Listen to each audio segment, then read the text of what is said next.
Ooh.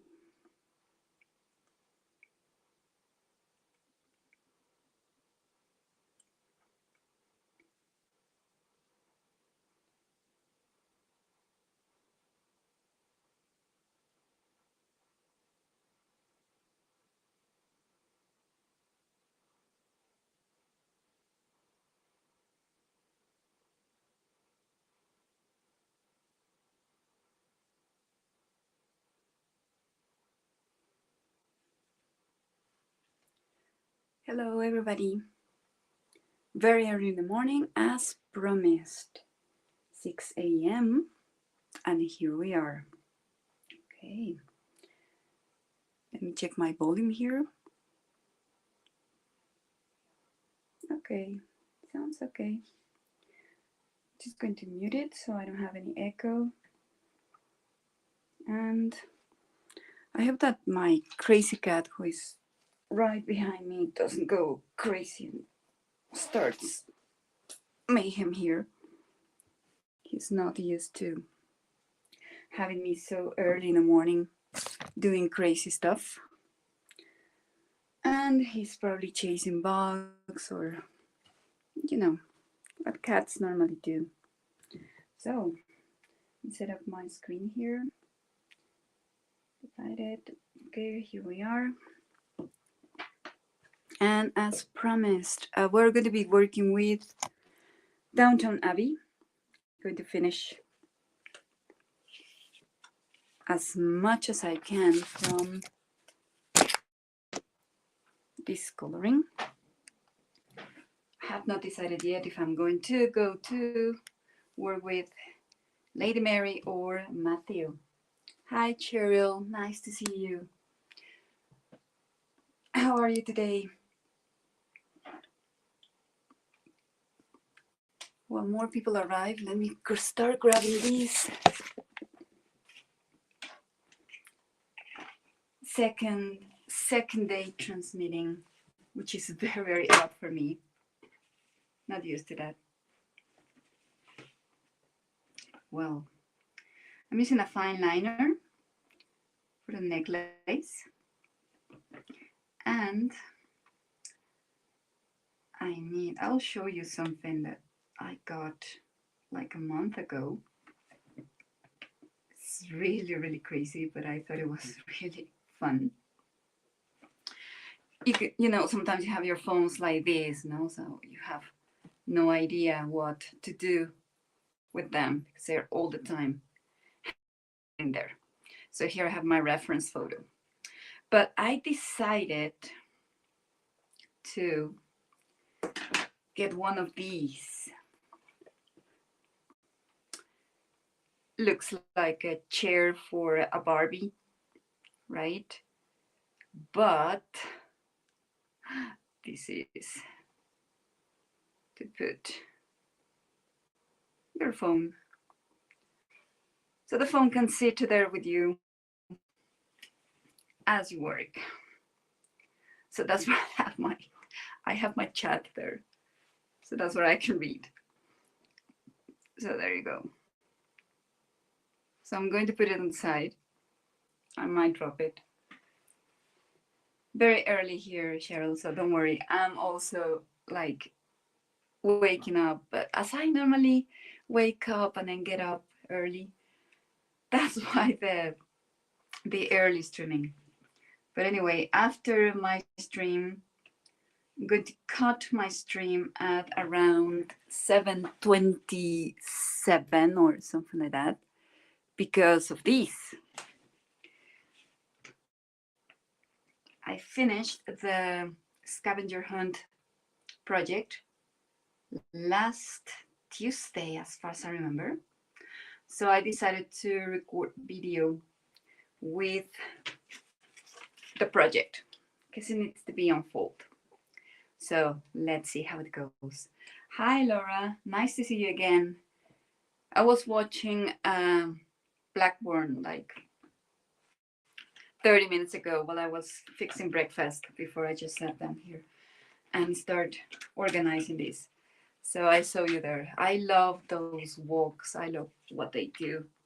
So It's really, really beautiful. All the landscapes, all the little details that they have up there. It's a good way to know the countryside. I don't know. I just love those walking videos. So I'm going to put my reference here, trying not to drop anything here. Okay, so I have not decided. I'll probably go for the hat. My photo is, of course, cut, so I have to kind of guess what I have there on top of it. Okay, so there we go. Hi, Carol. Good morning. Thank you for coming. I just had my lemon water. I have a bit of juice here, just in case my voice breaks. I hope not. And let me see what I'm going to be doing with the hat. I have already added some shadows here. I just need to go darker, and this is the part where I suffer quite a lot, because it's when you can really make a mistake. And then I'm bugged all the time with any mistake I made. I'm like, oh my God, why did I do that? But anyway, this paper is not good to use any correction fluid or gesso or something. It's a thick paper, it's nice, doesn't have a lot of tooth, so it's going to be a little bit complicated to fix any mistakes here. Okay. I might not do watercolor today. I was working with watercolor yesterday while Beth and Becca and all like the 6 girls were hanging out. It was very, very fun to have the screen with 6 different projects. You just couldn't know exactly what you were watching. And I decided not to enter the stream because they were playing prompts, And when I have prompts, games, and things like that, I cannot play that much because of the settings that I have here at home. My studio is in my bedroom. My bedroom is upstairs. And I have all my boxes there. I don't have a lot of magazines to cut out, but I have a lot of boxes there. So whenever you need something, well, I have the acrylics or watercolors or just pens, markers, whatever. And right now, I'm at my dad's office downstairs, because here on my right, I have the modem. And if I really want to do streaming, I need to be very, very close to the modem. Otherwise, my internet just breaks. I have Wi-Fi. I don't have any cables or something. So my internet relies on antennas and satellites. Not the best configuration that you can have. But in the area where I am, fiber optic cables are not a common thing right now. It's still under construction. So there you go. All right. Oh, sorry about that, Laura. Okay. So let me see. I think it's good enough. I have to do something. I have to eliminate here the battery saving thing, or this is going to be going dark, dark, dark all the time. Okay, much better. Okay, my cat has decided to go to sleep. Good. Let me eliminate this so you can get to see what I'm doing here at the bottom of the page. So I'll work a little bit on this and probably do a bit of sketching later on. Mary had a very nice idea with gel pens, and I never thought about that until I saw her doing this. So my mission in the last week has been trying to get gel pens and test them, trying to see how how they blend with water, different paper. I'm not good at that. I'm just experimenting. And I think I will just play a game later on with my birthday present from last year. That I don't know why I hid it. And when I was cleaning up last weekend, getting ready to go to classes, I found it and I was like, oh, finally, I found it. I don't know where it had been. I'm like that. I should not clean my place, because when I clean everything, I just lose things.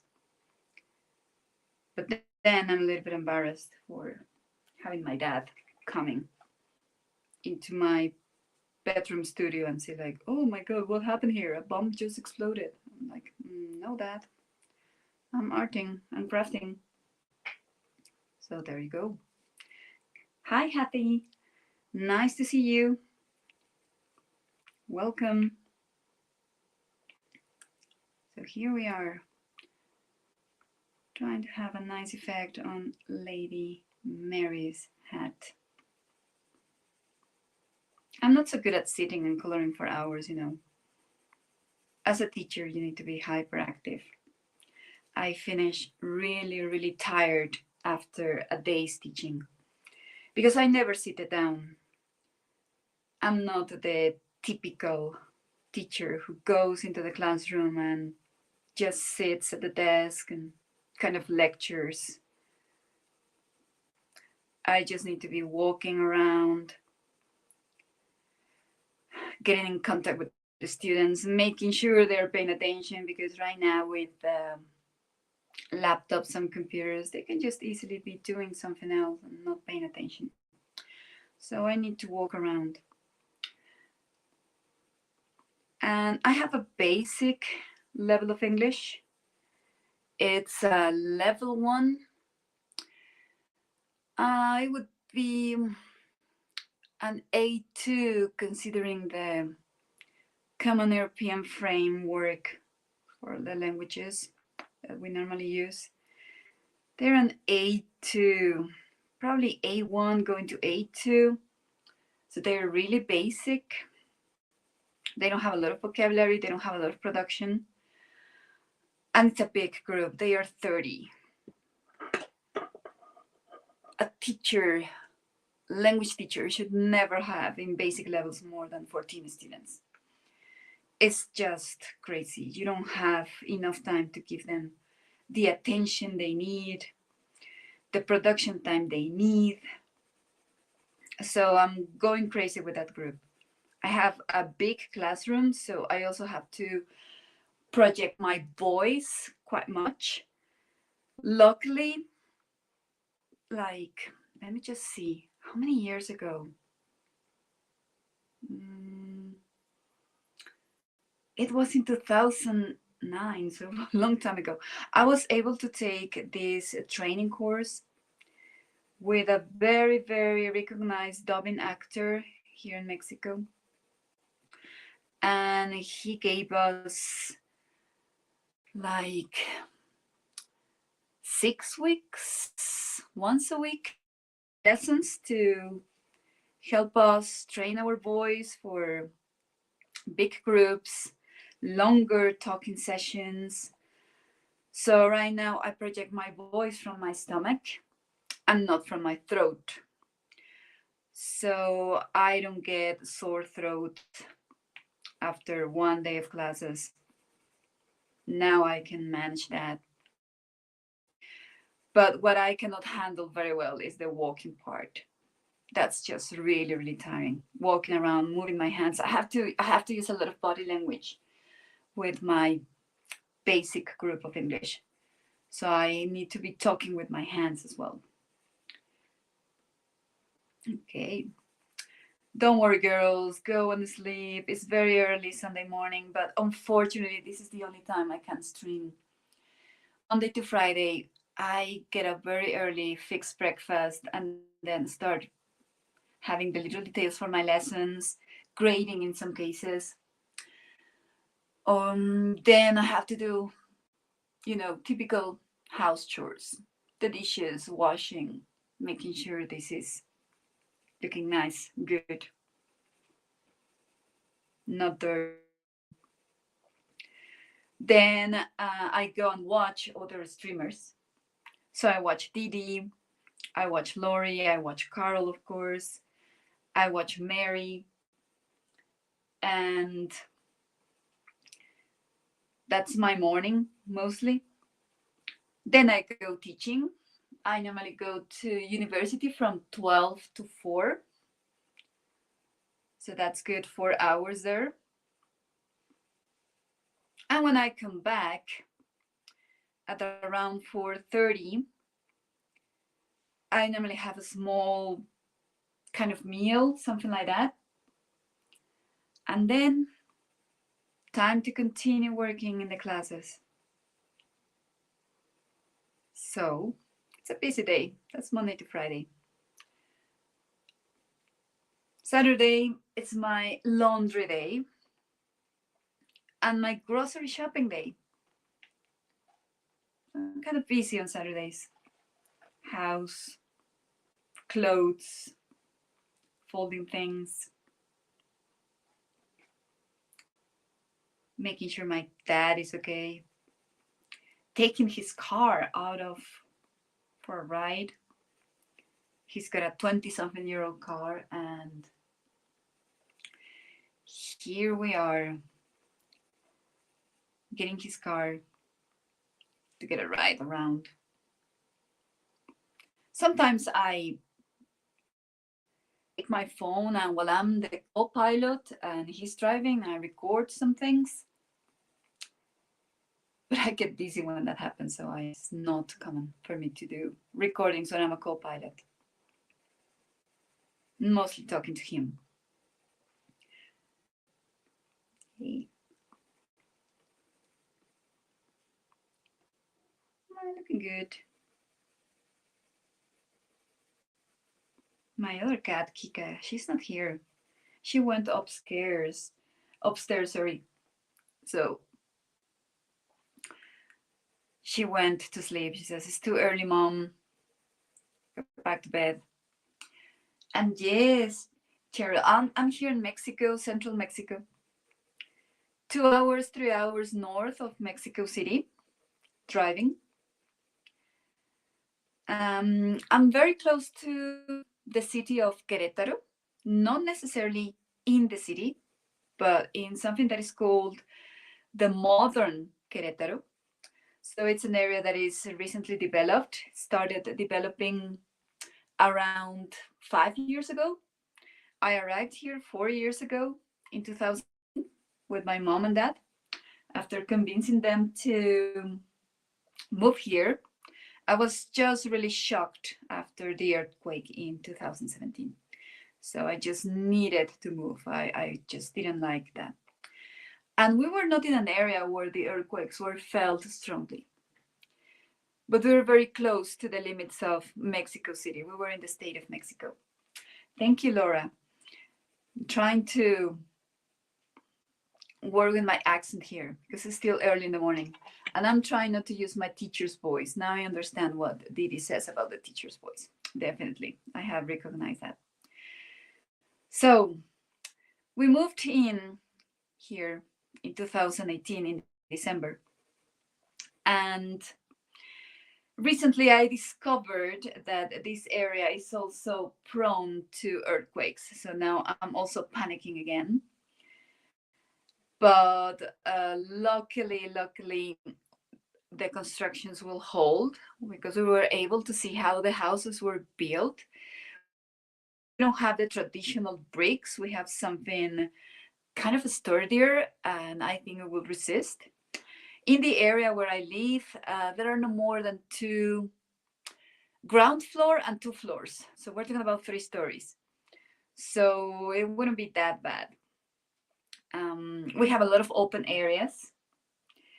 And I mean, I can go outside, put my cats in a harness or in the taxi and get out. No big deal.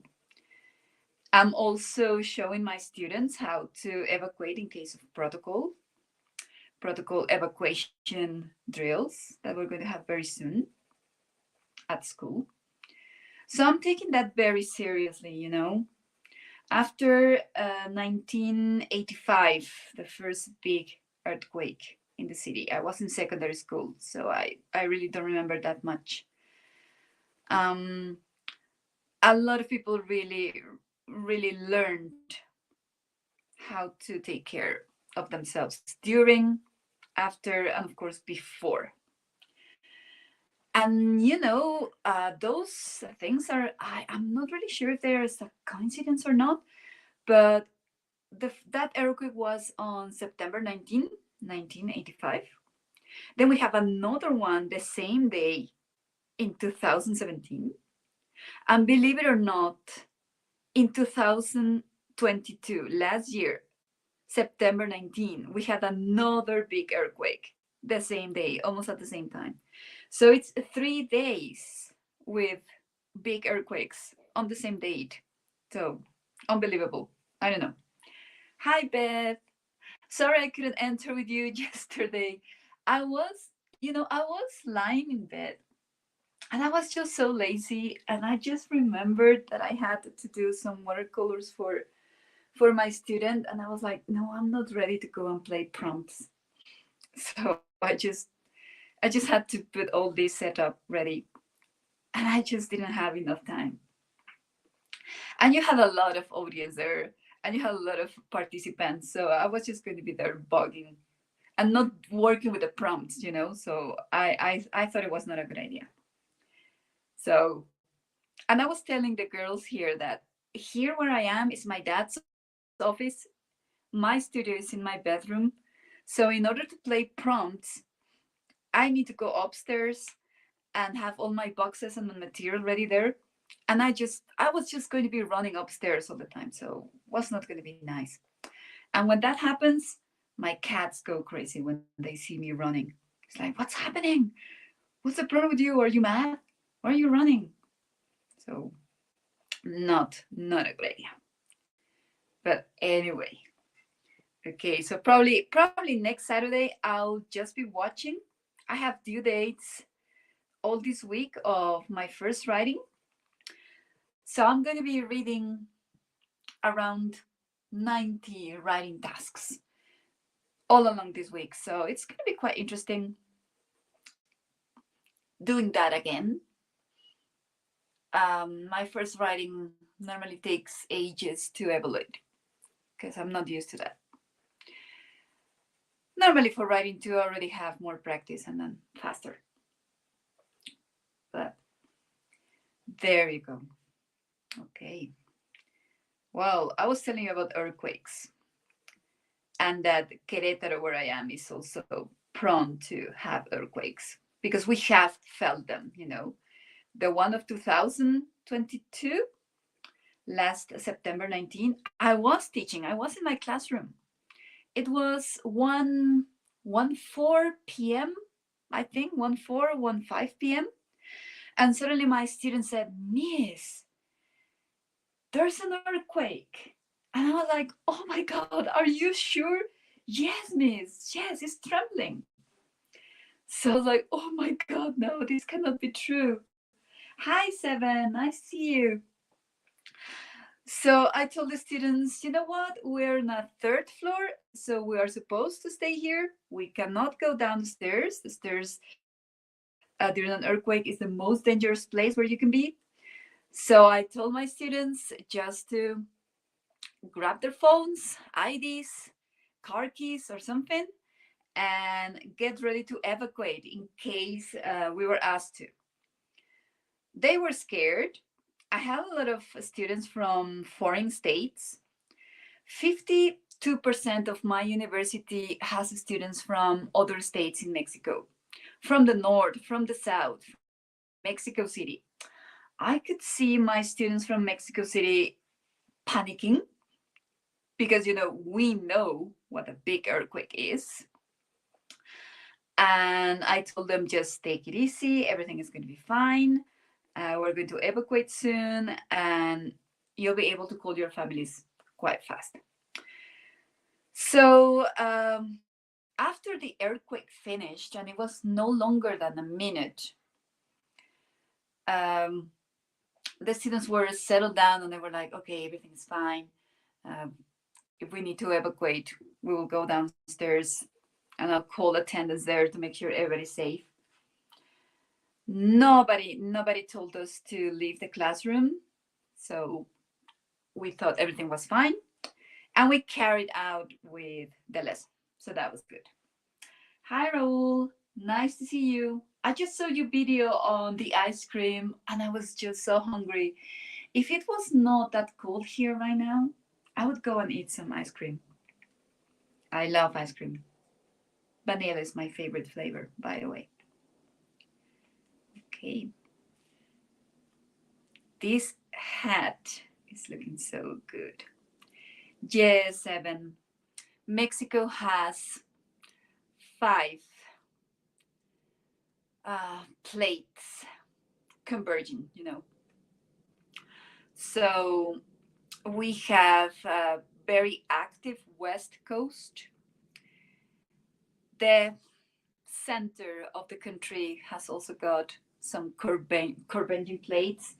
I mean, we have some that go down, so that's the friction that we sometimes have. In the East Coast, where Veracruz and the Gulf of Mexico is, we also have, I think, plates. And of course, in the north, we have California and our Baja Californias, and they are also affected. So it's a very seismic country. It's a very seismic country. We have to be ready for that. Okay. Yes, Beth, I forgot the word. That's exactly the word. We have the tectonic plates. So the most active regions are in the west, from the states of Michoacan, Jalisco, going down to Guerrero, Chiapas, Oaxaca. So all that area is very prone to earthquakes. There are earthquakes there every day, which is good because then they release the energy. But once in a while, we get to have big earthquakes, 7 or 8 magnitude. And those are the ones that affect Mexico City. And then the energy just travels up north. When they arrive in the area where I am, they are not that strong, but they are felt, especially if you're on a second floor or a third floor. My university has 6 floors in total in one of the buildings. Most of the buildings, as you saw in one of the videos that I have, there are 4 floors, so it's not really that bad. But anyway, if you're in the 4th floor and something higher than a 7 starts, you are certainly going to hear the windows move. Sometimes you can hear the buildings crack. It's scary. I'm not going to lie, it's scary. It's scary when it happens. But part of life. That's where we chose to live anyway. Okay. Volcanoes. Yes, Beth. We have a volcano very close to Mexico City that is Popocatépetl.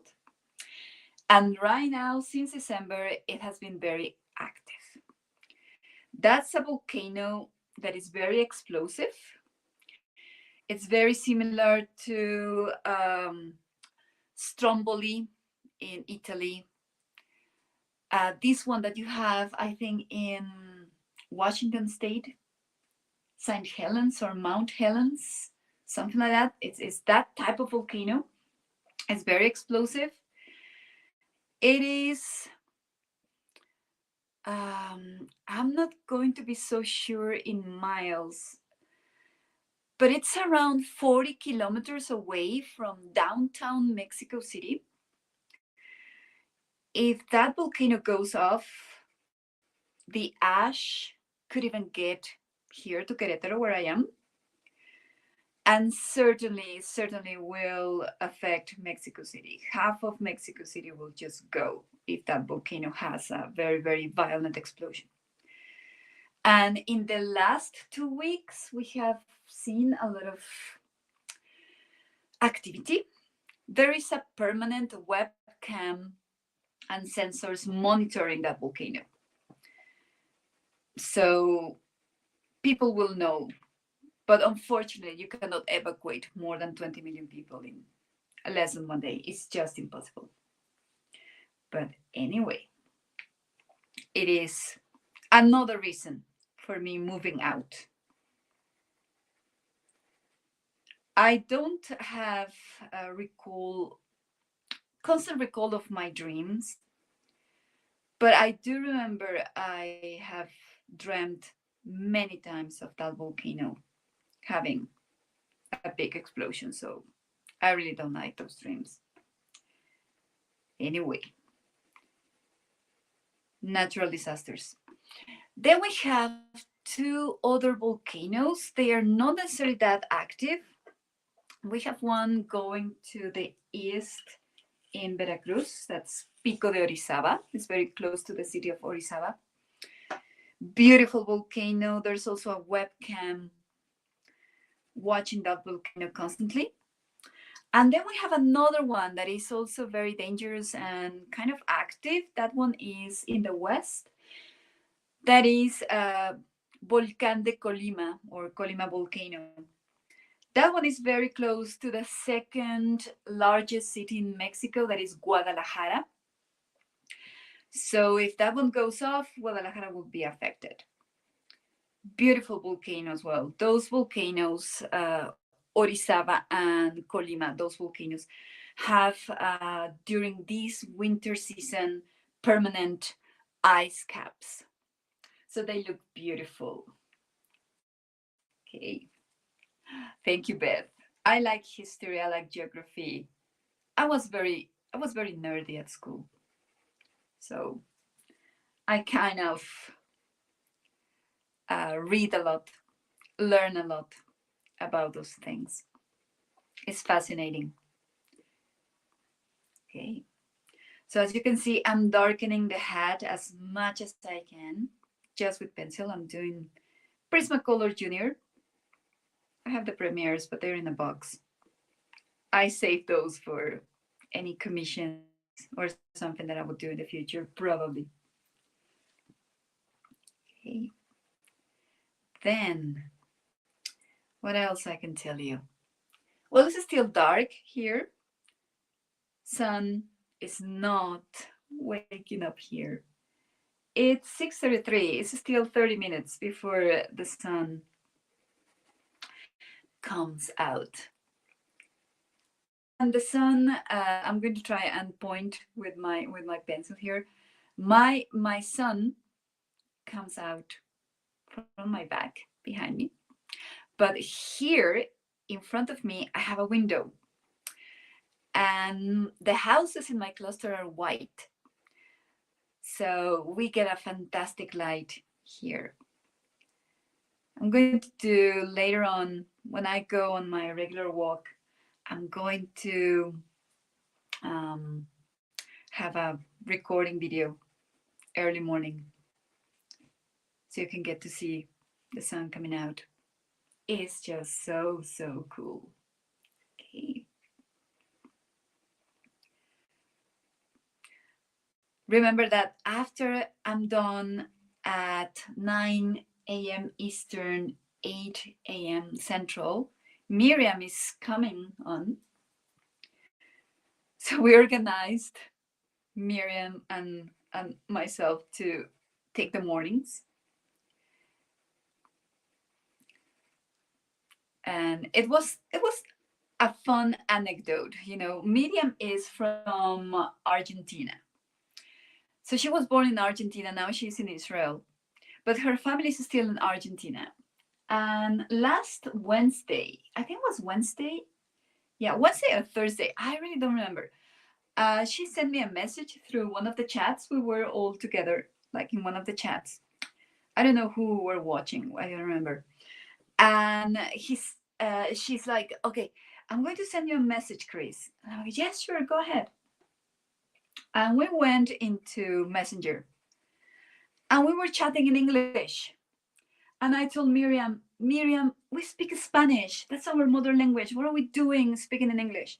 So we were like laughing like crazy because we speak Spanish. So we finished the conversation in Spanish. And that's where we um, agreed to take mornings. Bye, Cheryl. Take care. Sleep well. Rest. So, yeah, was a cool anecdote. Two Spanish speakers speaking in English in a chat. Well, anyway, it happens to me. My days all the time in English at school because of the streamings. So sometimes I'm talking to my dad and I'm like, I don't know how to say a word in Spanish because I've been speaking and thinking in English all the day. It's fun, but that's the way it is. I cannot multitask in two different languages. And I'm planning to take back my German lessons. One of my coordinators is German. So I want to go back and take again German lessons. So I'm going to have a mixture of three languages very soon, and that's going to be so crazy.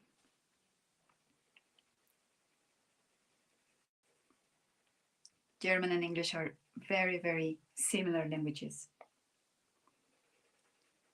So anyway, for the people who are coming in, this is my announcement. I'm going to stop my live here to lead you to the premiere. In the premiere, there is a live chat, by the way.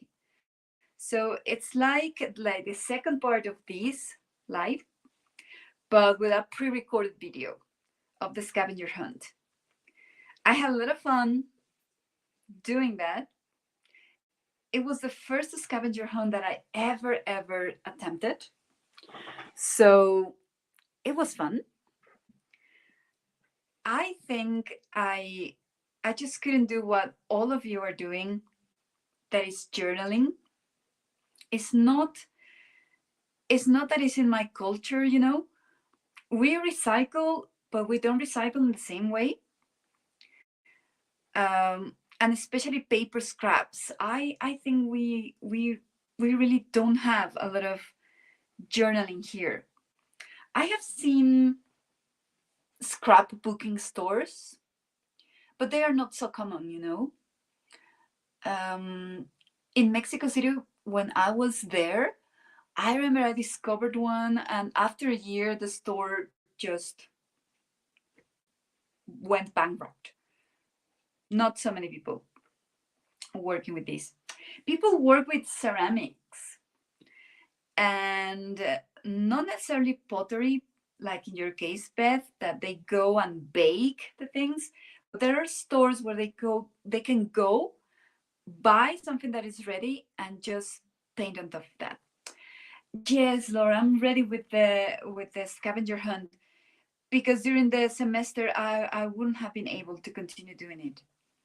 And I want to take some other projects, you know, like I want to draw more, I want to color more, and I really want to improve my watercolor skills. That's what I really want to do this year. So the scavenger hunt, having that project in a journal format was going to be a little bit complicated for me. And I don't have a lot of elements to cut and paste, and just the magazines. I have asked my neighbors, and one neighbor gave me like 2 magazines, and I was like, okay, now I have 2 magazines. That's good. I'm going to try and find how do we call them in English? Well, it's one of those places where they sell old magazines, like scrap paper, deposits, books. I'm going to try and find one here in Querétaro. There were lots in Mexico City, but not here. This is still a very, very small city, you know. The metropolitan area has got like 2 million people, no more than that. And where I am, I don't think I don't think we are more than 500,000 people yet. It's going to be developed in the next 5 to 10 years to be like an alternate metropolis. I'm like, let me just check. I'm trying to think in miles here. I'm not good for those kind of operations. My closest store, that is the HEB and Walmart, it's like 7 miles from my house. So I think that downtown Querétaro, it's like 12 miles, more or less. So it's a 20 to 30-minute drive to go into Querétaro. And that's where I think I'm going to find those stores where they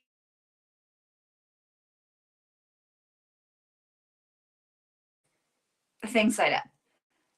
I need to go and find them. Querétaro, a downtown, is a very, very small city, you know. So there's a lot of traffic. There are not so many parking lots and they're expensive. So I really go and in some cases take one of those Ubers or in driver or things like that.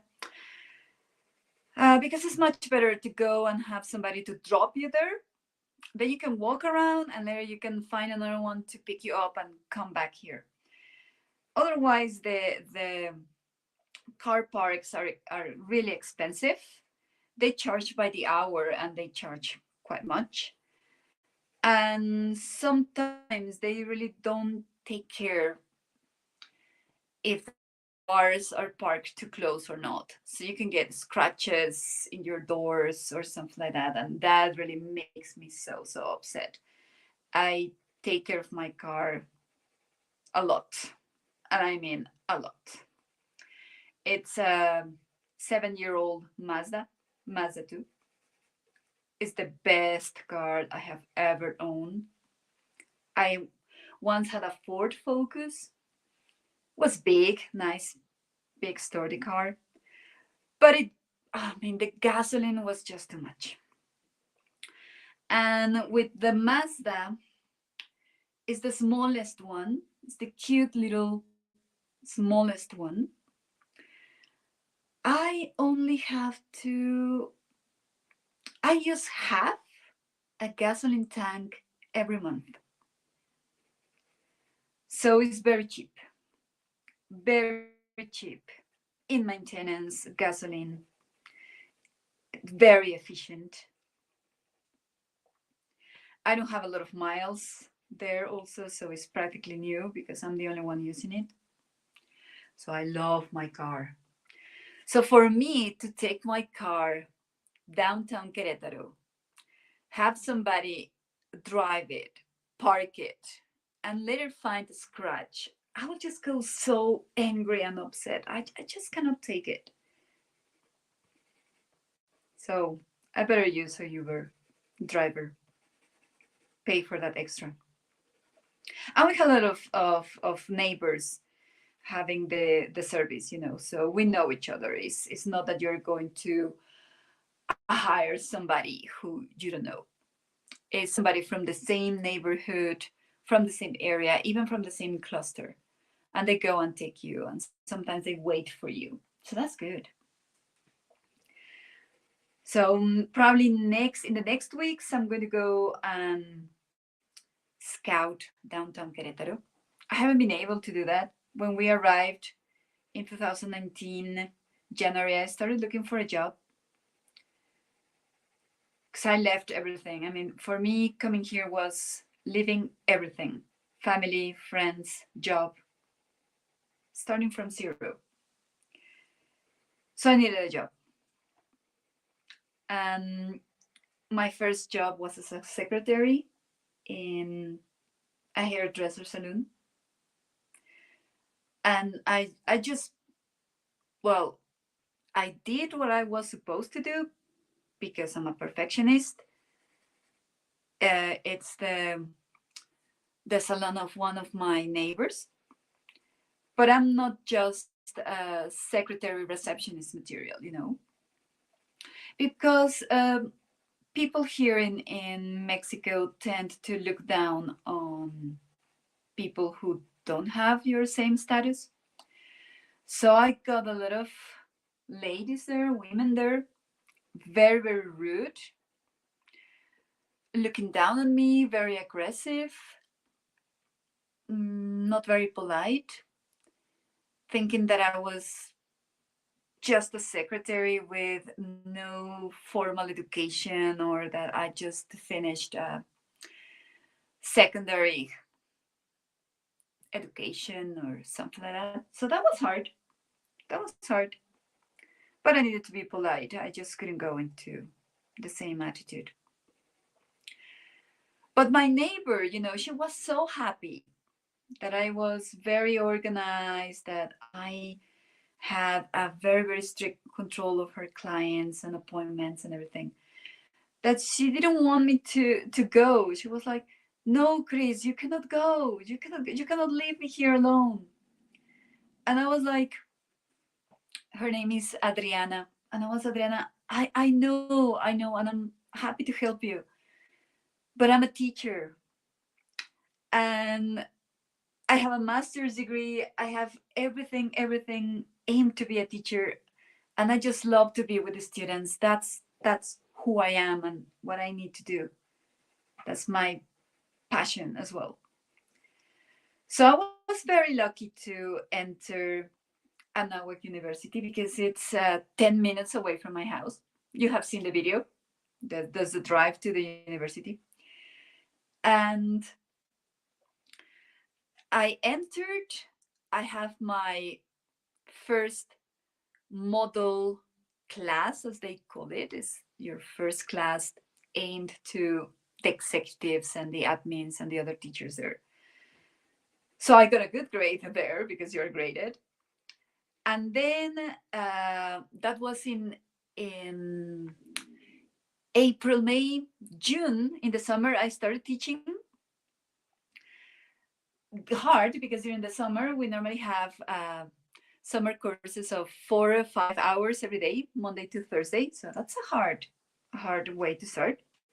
And then in August, my first semester, they were so happy with my job. My coordinators, they were so happy with my job that they offered me the complete semester. And then January 2020, the first thing that they offered me the moment we came back to classes in January was a full-time position. And I was just so happy because that meant signing a contract for a complete year. Okay. Hi, Pam. Welcome. Thank you for being here. So after I signed my full-time contract for 2020, the pandemic started. We went to online classes in March, and that was a very, very hard test. Online classes were, for Mexico, I think the worst part, the worst thing that could ever happen to Mexico, because our education system is really bad. 52 to 53% of our population is in poverty or extreme poverty. So, of course, families couldn't afford not just one computer, but not even one computer per student. It was just impossible. So, our poor students just have right now a delay of probably 5 to 10 years in their skills, math, reading skills, you name it. And even the students who attend private schools, who could have access to 2 or 3 computers per house, laptops, and things like that, emotionally they are affected. And now I'm working with those generations. The generation that I have right now is a generation that probably couldn't graduate from high school, that they finished their classes at home, that they missed all those social skills that are so necessary, so needed in order to go to university or college. They just don't have it. And it's sad, I see these generations in the future not having very good job skills when they graduate. It's sad. But anyway, I survived the 2021 pandemic classes, to put it in that way. Hello, Janet. Nice to see you here. Welcome. 2021, we continued with some online classes during the first semester, but during the summer, we were able to have some face-to-face classes, and I was still online. I asked for to be online because I needed to have my parents to be more adapted here. And then the terrible August 2021 arrived. That's when I lost my mom. And it was just such a surprise. She was not that sick, It's something that neither my dad or myself expected. She went into the hospital just to have some aid with her breathing, but she was having a good oxygen level and things like that.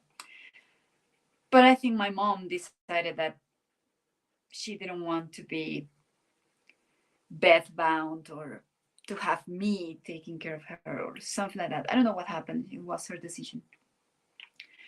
So 24 hours after she went into the hospital, we received the call that she's not here anymore. So that was very, very hard. Because my dad was really affected. And I had to take care of him, myself, of course, and the house. Okay. And, well, you name it, it was hard. But I survived, and I survived because of my father, because he needed me to be strong. But there you go. 2022 was hard because of my mom not being here, but it was not that bad. Okay. Thank you, Seven. Thank you very much. I have 11 people here. Thank you so much. And I will ask if some of you would like to be mod, if you would like to have a wrench, let me know in the chat. I don't know if I'll be able to have you here as a moderator, but if you want to help me out with this, that would be fantastic. Let me check on my timing because I'm probably going to change. Oh yes, I'm going to change to something else. Okay. Well, let me show you this a little bit closer. I didn't do that much because I'm very chatty. But this is how it looks right now. It'll be time to go for the dark black color. I like it. I like how this is coming out. Okay. There you go. I'm going to change with this.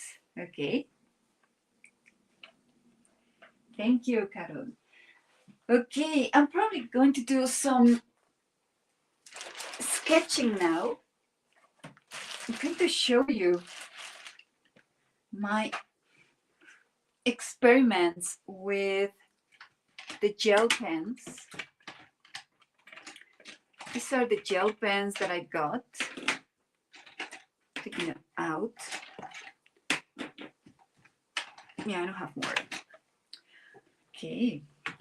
I'm normally very dedicated, Janet, but in my job and drawing.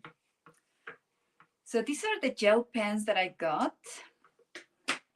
This is Mexican brand Not very good, but it has a beautiful, beautiful blue once you activate it with water.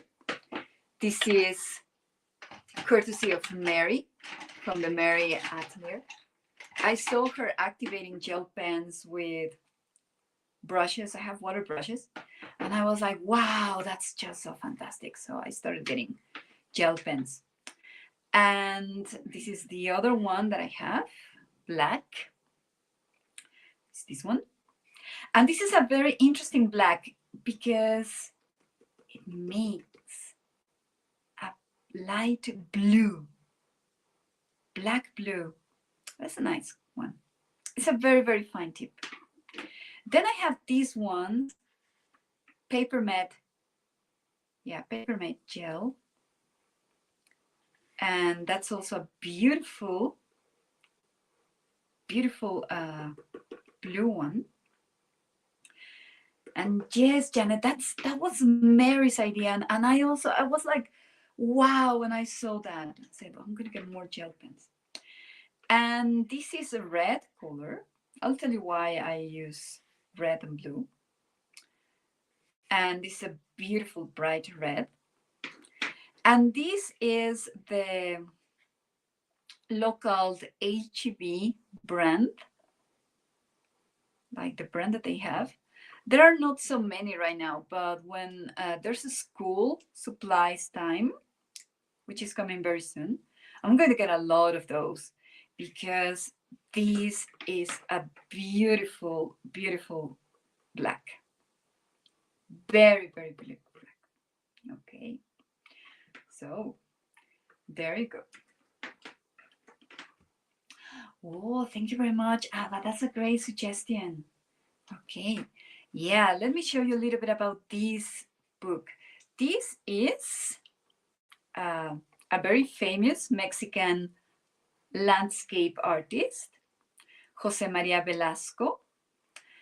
And he likes to paint rocks and rocky landscapes. And I love rocks. I love rocks, stones, and things like that. I might even prepare a stream painting some rocks. And this is the painting that is in the cover. It is in one of the museums in Mexico City. Museo Nacional de Arte is the National Art Museum. Beautiful museum. It was one of my favorites to visit. And I just bought this notebook because of the colors of the rock. Beautiful rock. I just love it. It's amazing. Okay, let me remove this one a little bit more so you can get to see it. And I'm using this one for the gel pen work and some human figure studies. The 8 parts of the body, the head, the spine, the arms, pelvis, the rib cage, the legs, and all the joints, you know. Then this is good for gesture drawing and how to use the different curves that we can have, like the C curve, the S curve, or the straight line. And here I also have some notes on the soft line edges and the hard line edges. So normally when they are soft, it's because you're representing muscle or fat. And when they are hard edges or fast lines, they represent bones. And shapes are important here, how to use ovals, circles, triangles for a human body. Then I have here what I've shown you about gel pens. And practically that's what I have so far of my studies here. Okay. So it probably would be more a showcase more than sketching, but anyway, it would be a good idea to show you a little bit. In the past, And now I remember that yesterday Melissa was asking for a horse, and I have this reference material. How to draw a horse.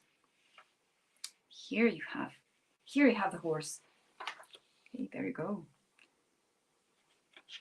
Some of my books are photocopies, because it's material that is not sold anymore, or is material that I got from local libraries. And the only way to have that material is to photocopy it. So there you go. This is my little book on horses. It's in Spanish, but it has got everything you need to know about horses. Okay, from ponies and big horses, normal horses. Then you have the eyes, noses. Okay. Yes, I love this book, 7. I love this book. Has got the little details for the animals. Here with graphite. It's one of my favorite things. And here we start with the head shape, the spine, the body. So this takes you through all the steps. So there you go. One day I will go back to drawing horses. I'm probably with gel pens, probably doing this with gel pens. That would be fantastic. Okay, step by step. But you can get to see here the same concept that you just saw in the book. You have very, very soft lines for the tail and part of the head. And when we get to the legs, you're going to see the hard lines, just the straight lines. And I'm going to use a pencil here to take you through these. Pencil or brush? Use a brush, better. So here you can get to see the soft line for the fat, the belly, and the hard and the fast line to represent the bones of the legs. So that's a very, very good lesson in sketching. And here you have the horse almost finished there with more details. These fast exercises are good. So I love these exercises. Then a horse resting. So we have the initial sketches, draft, just to establish the correct position of the horse. And for that, sometimes if you're using graphite, if you're using pens, if you're using color pencils, these two colors are good. Let me use them here. These two colors are good to establish your basic forms. And then you can use either black or graphite for the details. If you want to photocopy any of those drawings for more detail, black appears in all the photocopies, but blue and red are kind of invisible. So that's a good thing. Perspective with boxes. So that's good as well. Okay, I'm trying to check my time here because of my premiere. So there you go. This is 30 ones. In Spanish, they are called percherones. You have the Arabian horses here. Beautiful, beautiful horses. Okay. Yes, Evan. The Clydesdale. I couldn't remember that type of horse, but that's exactly one of my favorites. Yeah. And the Arabian horses. If you remember this movie, Black Beauty, from, I think it's the 70s. That was my favorite movie. I watched that movie like 20 times. And later I used my abilities in horse studying for unicorns. So that's another good thing to know. Unicorns are cool. Very, very cool animals. Here I have ponies. Ponies make me nervous, but they are small, but they are very intelligent. Okay. Hi, Miriam. How are you? So this is my horse book from my library. So there you go. Don't remember the actors, Janet. I don't remember. It's just I know that Disney later on made a new version, a reboot, but the original movie was with this very charming kid, and of course the horse was the star for me. I didn't care too much about the kid, so there you go. This is my horse book here. And for my drawing classes, for the student that I have here, I normally have a very, very easy setup, you know. I normally use HB pencil, then a 4B or a 2B pencil. I'm trying to see. Well, I'm going to show you this. I'm terrible with material. I get to buy a lot of material here. These are my graphites and my onyx pencils. I use Derwent a lot. I have an F or an H pencil, but I normally work with 4Bs, HB. I have the F pencil. I don't have a 2B here, I think. No, I have a 2H. Yeah, I don't have all my pencils here. I have charcoal. Yeah, that's why I told you that I normally work with boxes, you know. So, but I have a 3B, so I normally work with those. And then I have erasers.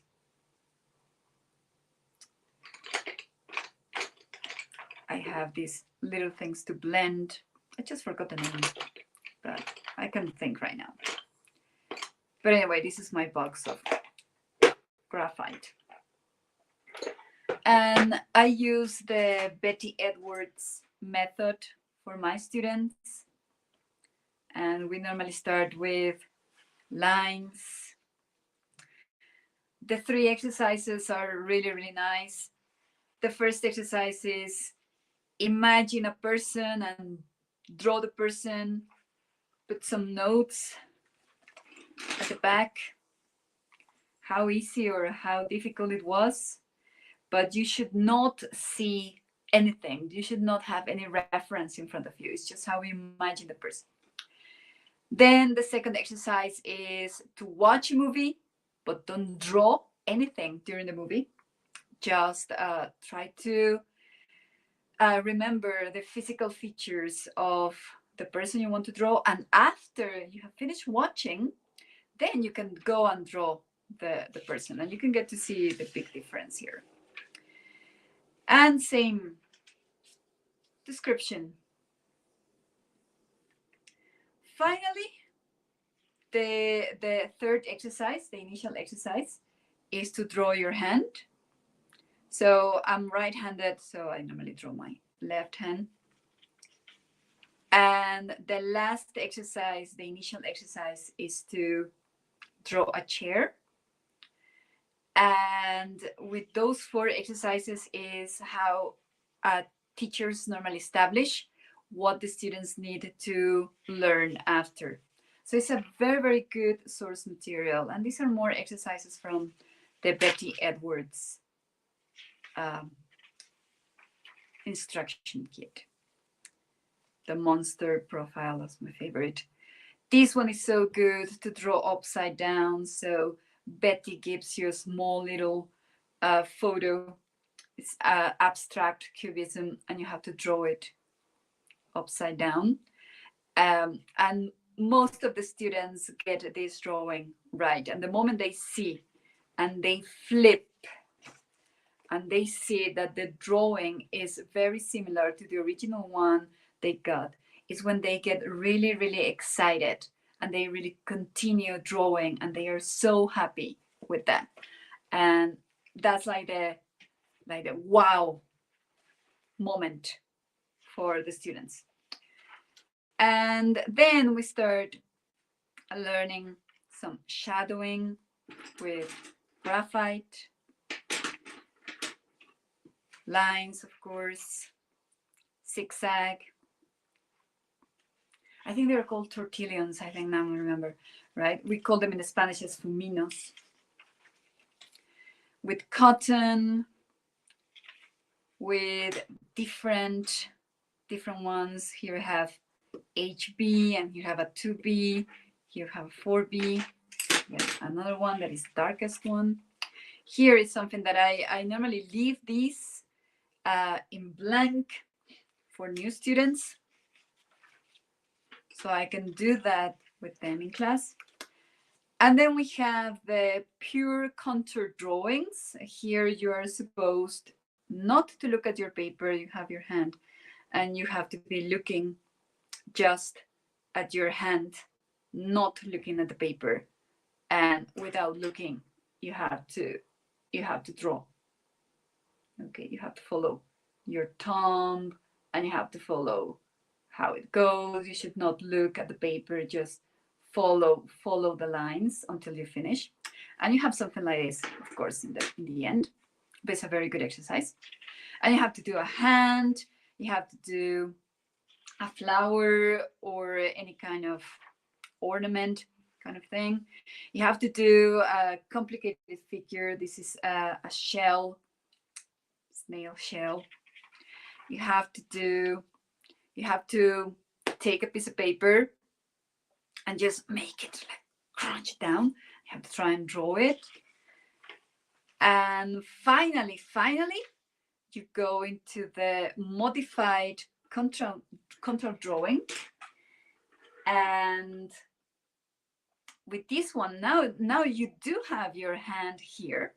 Now you can see it. And now it's going to be different. Now, yes, you're going to be able to start drawing, but now you can peek.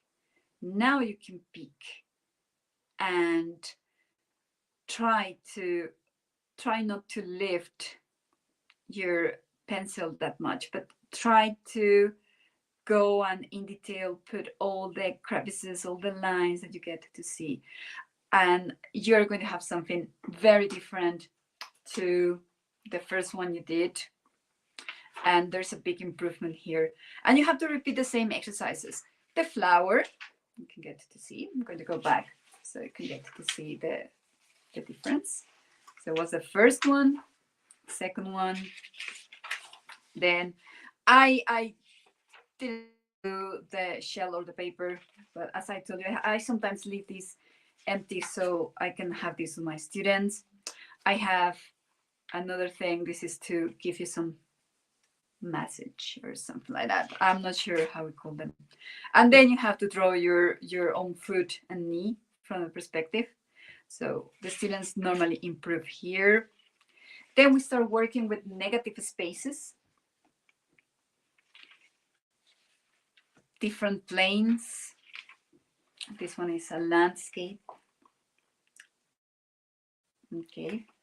Yes, Evan, go ahead. I mean, drawing is fantastic. Upside down drawings, a lot of upside down drawings to practice. Then fragments with texture. This is part of a watch, wrist watch. We do some frottage. Frottage, coming from French, is that you have, I'm going to try and use this one and show you a little bit how it works.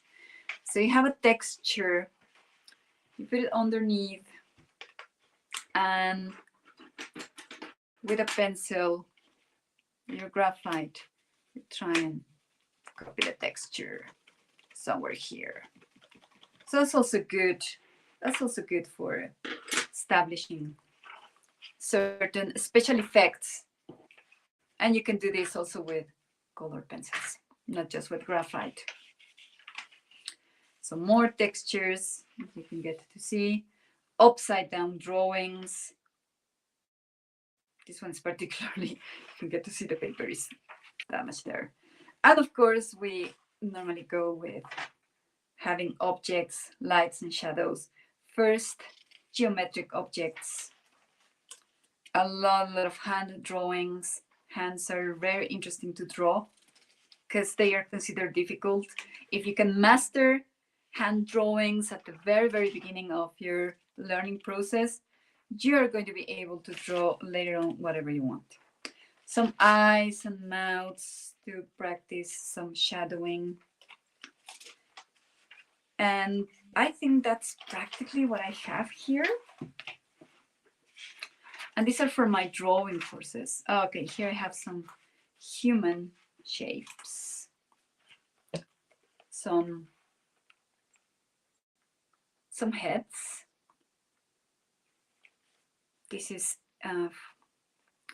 transfer paper to study. So I have some human shapes here and figure drawing, just some practice there with the students. We normally do in class. This is with charcoal, wood texture, and kind of a cartoony cow. Let me see what else I have here. Okay, some legs, arms. So it's quite fun to keep a record on these drawings. So I normally have normal professional white paper to do this. And let me show you this one. I'm about to finish, so we can go to the premiere. More practice with graphite, more lines, following Betty Edwards. Here I don't have the exercises. I'm leaving this white for the following students that I hope I can get more students this year. So some exercises in class, very similar to what you saw in the previous notebook. Okay, upside down drawing, some texture. So working with different materials here. So this is a similar notebook to the previous one with more geometric figures and how to use like the different graphites from very, very light to very, very dark ones. But my student, this student decided to go to watercolor right after we finished the figures. So we finished the figures, we saw a little bit about composition and practically perspective contrast. Practically we moved into one finished graphite drawing, that is this one. It has got charcoal, graphite, fro touch in the here in the background. So there you go. Hi Raj, nice to see you here. And practically that's what I have for showing you here. This will probably be I don't know if I have the correct one.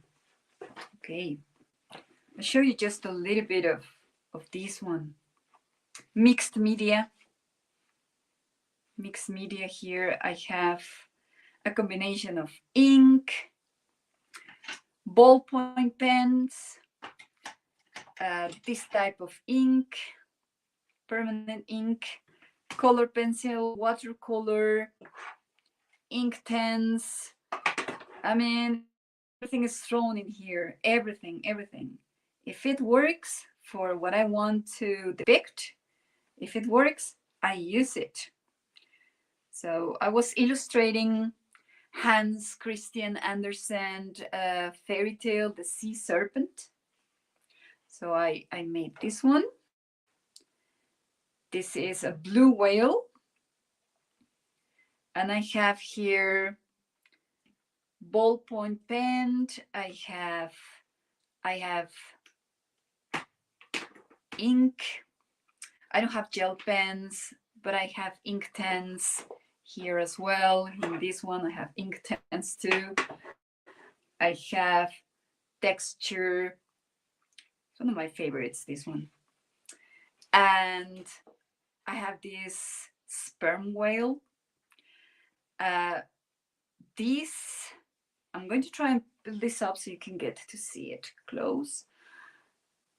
This effect that you can see here, I'm going to use my brush. This effect on top of the whale, it's correction fluid. This is correction fluid. Liquid paper, I'm going to use the brand name. Pen, ink pens, of course, and watercolor in the background.